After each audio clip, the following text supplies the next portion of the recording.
Are you ready to learn my top hacks or best practices basically when it comes to working with an assistant?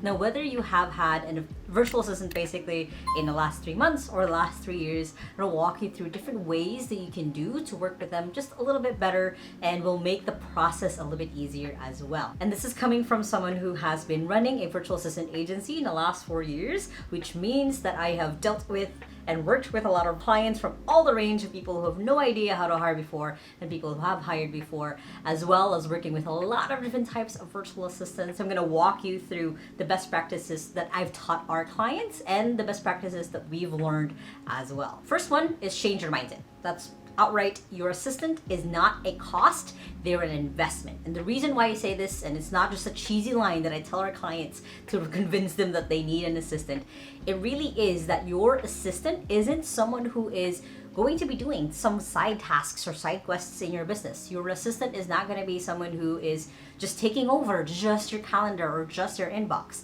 They are someone who's going to give you back your time so you can focus on the right things. So as a perfect example, right now I'm doing this. I'm recording this YouTube video. This usually takes me about 20 minutes to do every single week. I record twice a week, but I could be doing so much with my 20 minutes. I could be going through my inbox. I could be going through my calendar. I could be responding to things on LinkedIn.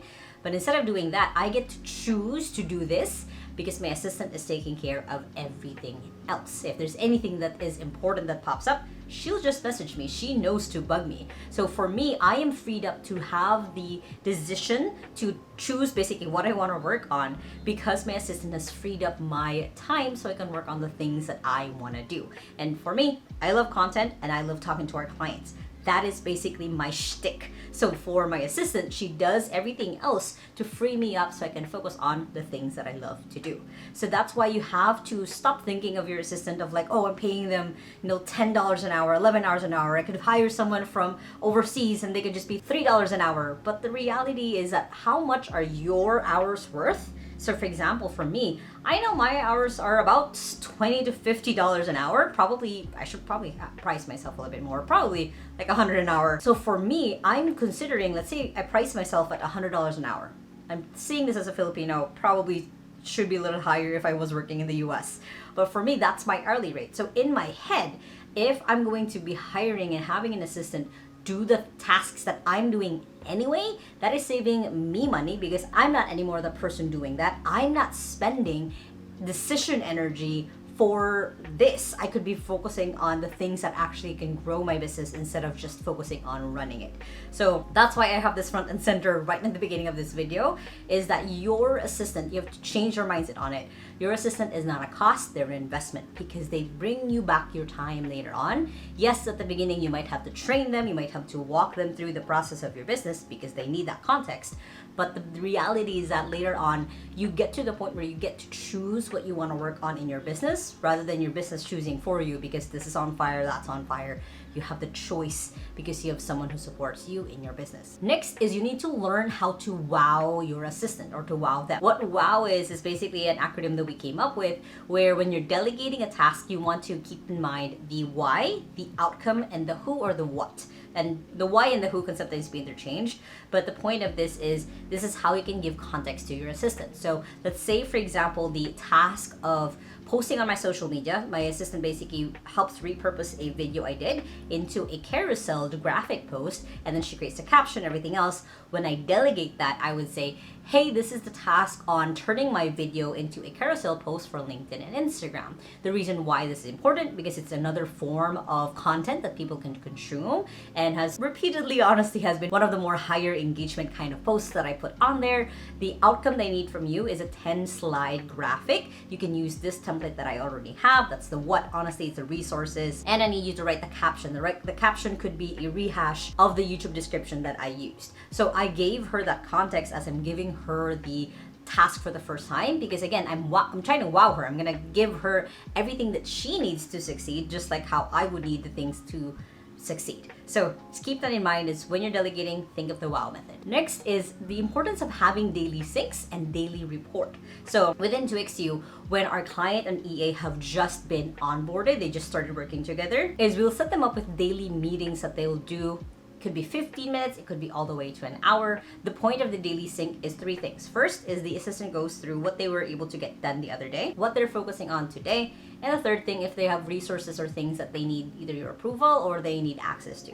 Now, the point of the daily sync is to open loops. It's to prepare basically for the day, or depending on how time zone, it might be also them wrapping up the day. But the point of it is that you can go through the things that you need to delegate with them, remember to wow them, and then going ahead and for the EA, for them to open the loops with you, like, hey, I really needed your feedback on this, then closing that loop. Now, the daily report, depending again on the time zone, is something that we've set up where as the EA is finishing up their day, is they send a report very similar looking to the daily sync.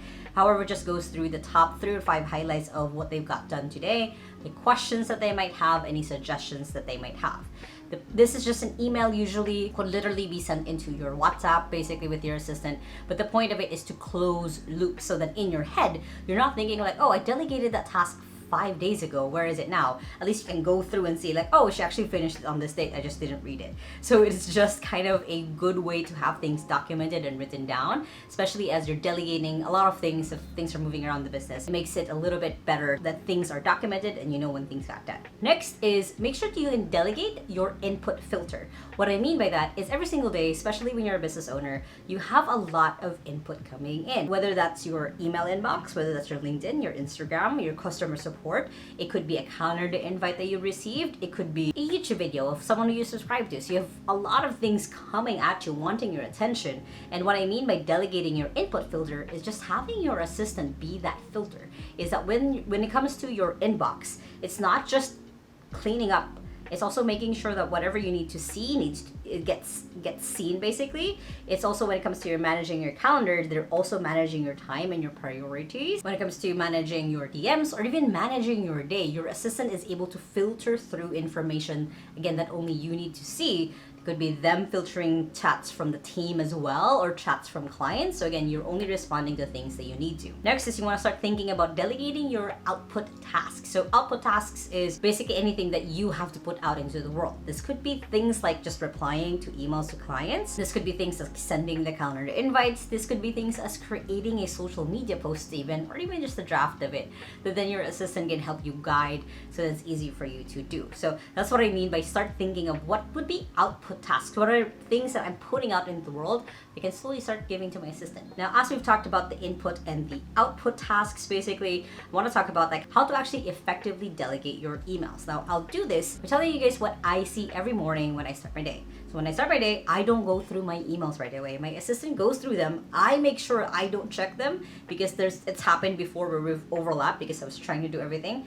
Trust your EA, you hire them for a reason. So for me, when we start our day at 9 o'clock when we have our daily sync, my EA walks me through what are the things that are on my inbox that I need to respond to right away. Like if I need to sign a contract or I just need to respond to a client because it's a very unique kind of email that she can't respond to. And on our filters, there's basically 3 main ones. The first one is a take action. These are the ones that I need to look at right away. The second one is just a please read. It might not be something that I have to do. I just have to read through and maybe even give my EA the answer so then she can write out the draft later on. The third one is EA tasks, which is basically her flagging the things that she will just get done so I can go back to it later on. Oh, she actually wrote the reply. She actually wrote out the draft for this. So I can see that tag every single time and I can track that it was her who got it done. Plus for me, if I'm looking at my email, just timing, I don't know, it happens on my phone sometimes. I can tag things that I want to delegate to her, to my assistant, very easily. Now, if you're using Gmail, you can just delegate your inbox. You don't have to give them the access to your actual email. You can use a lot of other tools to be able to do this really well. But the point of this is that your assistant sees things, the input they receive from the world, so they can filter it for you. Now, the best part of them working on your email is they can start creating procedures and they can start creating templates. So what I mean by this is they can create a checklist of how they would usually respond to emails and the templates that go on with them. So then they can start creating your preferences profile of, for example, for us, I have a label for all of our clients. So it's easy to see the client emails as they come in. I have a label for all of the team members because then I can easily look at anything that I need to really respond to. So your assistant can basically create this checklist of like, if this, then that, then send this email. So it's becoming kind of a little bit of a video game of like they see this, they know how to do the next step. So that's kind of the fun thing with your assistant, is they can start building that route for you, that map for you, so it's easier then for you when they're taking the day off, or if they need to train someone else on your email, it's easier for them to do so. Next is delegating your calendar. Now, when it comes to delegating your calendar, this is not just your assistant creating the bookings, maybe them, sending out the calendar invite, double checking what it is. It's also having your assistant actually manage your life. And this sounds scary, really, really scary. But what it really means is that you are giving your assistant enough context about the life that you prefer to live that they can filter out, keyword, invites or people trying to basically find time on your calendar, and your EA kind of just swats them out if they don't match your criteria. So it's a really good example for me. My assistant knows that Mondays are usually admin meetings. That means that I'll be in meetings with the management team. I'll be checking in with everyone else. Tuesday and Thursdays are usually client meeting days. These are usually when I would do calls and check-ins with all of our clients as needed. Although now we have an amazing client success manager who works with our clients directly, but she knows that those are the best days for those types of meetings. Wednesdays afternoon, I am off. There's nothing on that, because in the morning I will wrap up everything else from Monday and Tuesday, because they're usually really meeting heavy days. On the morning of that, I'll wrap up everything else. Afternoon off. Thursday, I'm usually in meetings, and then Friday is my wrap-up day. So I might be syncing and meeting with a few people, and we usually have our company-wide meeting on Fridays as well. So really, for my EA, because I gave her that context, she can schedule different times onto my calendar, because she knows my own preferences, she knows what my ideal week is, so then she can pick and choose and make sure that I'm also not distracted. Next is delegating your contacts. So what I mean by this is your assistant basically getting to know the people in your life so they know how to take care of them best as an extension of you. Perfect example always is when your assistant sends your girlfriend or your wife flowers. It's when they plan out basically events or dinners or meetings, because they know the people around you in your life. Now, they could be someone who has access to your LinkedIn, so they see when people are having their work anniversaries or their birthdays, so then they're able to send them gifts. It could also be taking care of new clients as they come in, is sending them also a gift. Whatever that looks like, you can start building out a system with your assistant where they have context about the people in your life, so they can even suggest things or take initiative. Like, hey, I see that you have this meeting with Thomas from, the guy you met 6 months ago. Actually, remember that on his Facebook, he said that he loves these kinds of fruit. Do you want to actually bring a little bit of that fruit during your meeting? So it's just a little added thing when your assistant knows and understands your life and your contacts beyond that as well. So then they can help manage you basically to make sure that things are happening when they should be. Next is when it comes to delegating your travel. It's essentially just having a travel packet. So I have a client whose assistant is the perfect example of this. Whenever he travels, there's a Notion page of every single thing that he needs. For everything from his travel, his flights basically, the travel itinerary of that. So then also his boarding pass, the hotel, who to contact for a car, and then where it is to go, as well as a calendar of events of what to expect during that trip. This is the level where your EA could be at, as long as you guys build the systems for this. So when it comes to delegating your travel, you have to give your EA your preferences of like, hey, I like early morning flights. That's me.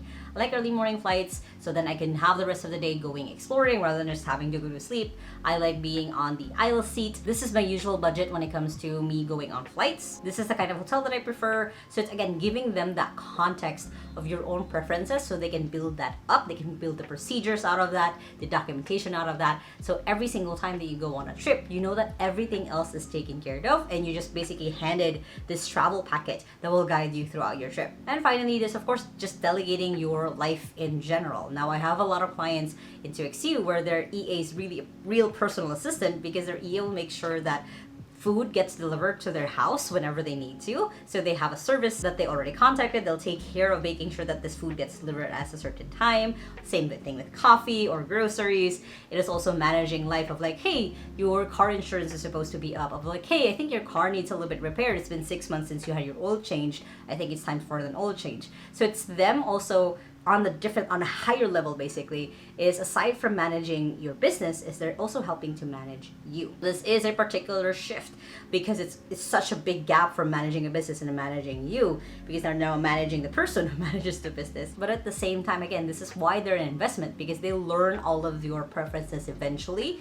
thought right away. They'll also learn how you talk, how you write. A lot of the time, my social media posts have been created by my assistant or they were drafted by her and I just made edits. So that's kind of the next level thing of having a really good assistant when you work with them really well. That's kind of the next cadence. And my last 2 best practices is 1, have a weekly wrap up. What this is going through what was accomplished in the last week. Next week, it's basically a higher overview of the daily sync. So then you guys are in sync of what are the priorities for the week. And lastly, get out of their way. I have to say that 3 times sometimes for clients or 5 times or 10 times, because to be honest, if you hired right, if you got the right person, you don't have to micromanage them. You don't have to watch all over their shoulder to make sure that they're doing what they're supposed to be doing. They're just going to get it done. So give them the context, give them the tools that they need, and then get out of their way, because honestly, then you can see if there's someone who can work out with you in the long run, or they might not be the person for you. When it comes to working with an assistant, finding a really good match is important. It's really key, but it's also important to keep in mind to give them space to grow so they can grow into the role that you've set up for them. Now, if you guys like this video, make sure to hit the thumbs up button right there and comment below, do you have any of your best practices or best tips when it comes to working with a virtual assistant? I would love to know. And if you still haven't yet, make sure to hit the subscribe button right there so don't miss any of my videos every Sunday and Thursday on how to work from home and how to have a business from home, which you guys can check out those 2 playlists right here and the latest video right here. I hope you guys have an amazing day. Remember that small steps matters, and I'll see you in the next video. Bye!